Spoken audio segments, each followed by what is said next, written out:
بسم اللہ الرحمن الرحیم۔ السلام علیکم ناظرین، آج میں آپ کو اللہ پر بھروسے کی ایک عجیب کہانی کا بیان بتانے جا رہی ہوں۔ ایک عورت کہتی ہے، میرا خاوند لمبی مدت کے لیے غائب ہو گیا۔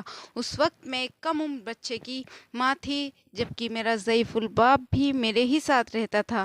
ہماری غربت اور مفلسی اپنی انتہا کو تھی۔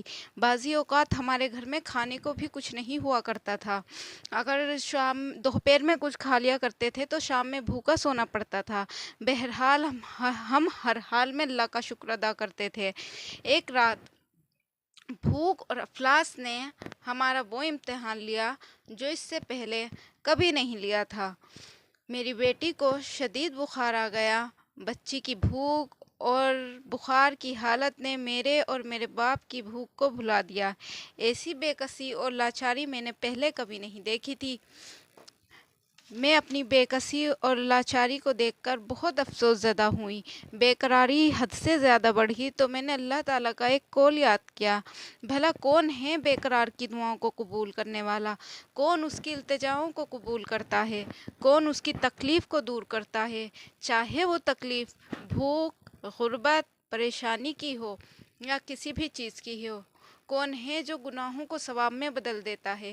کون ہے جو تمہاری دعاؤں کو قبول کرتا ہے؟ کون ہے اس ذات پاک کے سوا جو ان تکلیفوں سے دور کر سکتا ہے؟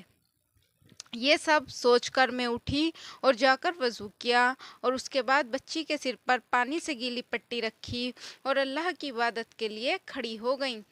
اس کے بعد نماز ادا کی گئی، بچی کے لیے دعا کی گئی، اور پھر بچی کے سر پر پانی سے گیلی پٹی رکھی، پھر نماز کے لیے کھڑی ہو گئیں۔ پھر بارگاہ الہی میں دعا کی، اور میں نے یہ عمل کئی بار کیا، اور جب بار بار یہ دہراتی رہی تو کسی نے دروازہ کھٹکھٹایا، تو اس وہم کے ساتھ کہ اتنی رات کو کون ہو سکتا ہے، میرے والد نے دروازہ کھولا اور پوچھا، کون؟ تو جواب آیا، میں ڈاکٹر۔ تو یہ سنتے ہی میرے والد نے کہا، آپ کو کس نے بلایا ہے؟ ڈاکٹر نے بنا کچھ بتائے پوچھا کہ مریض کدھر ہے؟ ہم نے بچی کی طرف اشارہ کر دیا۔ ڈاکٹر نے بچی کو چیک کیا اور ایک پیپر پہ کچھ نسخہ لکھ کر دے دیا۔ اس کے بعد ڈاکٹر نے کہا، لائیے میری فیس دیجیے اور میں چلتا ہوں۔ مگر ہم نے ڈاکٹر سے بہت ہلکی آواز میں کہا کہ ہمارے پاس فیس کے پیسے نہیں ہیں ڈاکٹر صاحب، بلکہ ہمارے پاس تو کچھ بھی نہیں ہے آپ کو دینے کو۔ اتنا سنتے ہی ڈاکٹر غصے میں بھر گیا اور کہا کہ اگر فیس دینے کے لیے پیسے نہیں تھے تو مجھے اتنی رات میں فون کر کے کیوں بلایا؟ ہم یہ سن کر حیرت میں پڑ گئے اور بولے کہ ہم نے تو نہیں بلایا، بلکہ ہمارے گھر میں تو ٹیلی فون ہی نہیں ہے۔ اس پر ڈاکٹر نے کہا، اچھا، کیا یہ فلاں شخص کا گھر نہیں ہے؟ ہم نے کہا، نہیں، وہ ہمارا ہمسایہ ہے۔ اتنا سن کر ڈاکٹر ہمارے گھر سے ہمارے ہمسائے کے یہاں چلا گیا، اور ہم شرمندگی اور لاچاری کی نظروں سے ڈاکٹر کو جاتے ہوئے دیکھتے رہے۔ تھوڑی ہی دیر گزری تھی کہ ڈاکٹر ہمارے گھر واپس آیا اور روتی آواز اور آنسوؤں کے ساتھ کھڑا ہو گیا اور بولا کہ اللہ کی قسم، تب تک تمہارے گھر سے نہیں جاؤں گا جب تک تمہارا پورا قصہ نہ سن لوں۔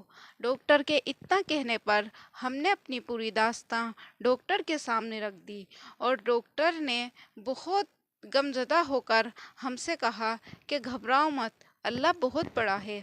ہم نے بتایا کس طرح لڑکی کے سر پر بار بار پانی کی پٹی رکھی جا رہی تھی اور اللہ سے دعا طلب کی جا رہی تھی، اور ہم بہت بھوکے ہیں، ہماری بچی بھوک اور بخار سے بہت بے حال ہے۔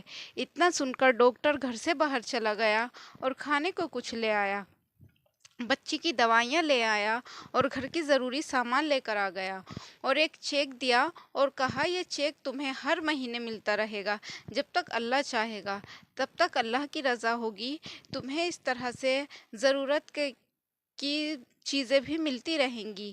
جی ہاں دوستو، یہ اللہ پر بھروسے کی ایک کہانی ہے، صرف یاد دلانے کے لیے۔ اللہ کی اور بھی بڑے بڑے بھروسوں کی کہانیاں ہیں۔ اس کی ذات پر یقین رکھنے کے لیے اللہ تعالیٰ نے ہمارے لیے بہت سارے قصے ایسے بنائے ہیں کہ ہمارا اللہ پر یقین بہت اور اعلیٰ درجے کا ہو جائے۔ ایک کہانی اس طرح ہے کہ سیدنا موسیٰ علیہ السلام اپنے تعاقب میں آنے والے دشمنوں سے خوف زدہ اور جان بچاتے ہوئے اعلیٰ مدینے کی طرف پہنچے تو وہاں کنویں پر 2 لڑکیوں کے میوڑ کو پانی پلا چکے، تو اس وقت انہوں نے کوئی معاوضہ نہیں کیا، حالانکہ اس وقت وہ بھوک سے بے حال تھے۔ انہوں نے بقول قرآن مجید صرف اتنا کہا کہ اے پروردگارا، میں اس کا محتاج ہوں، تو مجھے اپنی نعمت نازل فرما۔ تو بات کا قصہ یوں ہے کہ اللہ کی طرف سے جواب یوں تھا کہ ایک لڑکی سے مفت میں شادی اور 10 سال کے لیے کام کا معاہدہ۔ تو کہنے کا مطلب یوں ہے کہ اللہ ہماری جنم دینے والی ماؤں سے بھی ہمیں 1000 گنا 70 گنا چاہتا ہے۔ وہ ہماری کیسے کوئی بات رد کر سکتا ہے؟ وہ ہمیں کیسے مشکلوں میں دھکیل سکتا ہے؟ نہایت معذرت کے ساتھ کہنا پڑتا ہے کہ ناظرین، ایک کڑوا سچ تو یہ بھی ہے، ہم اللہ سے اس طرح نہیں مانگ پاتے جس طرح ہمیں مانگنے کا حق ہوتا ہے۔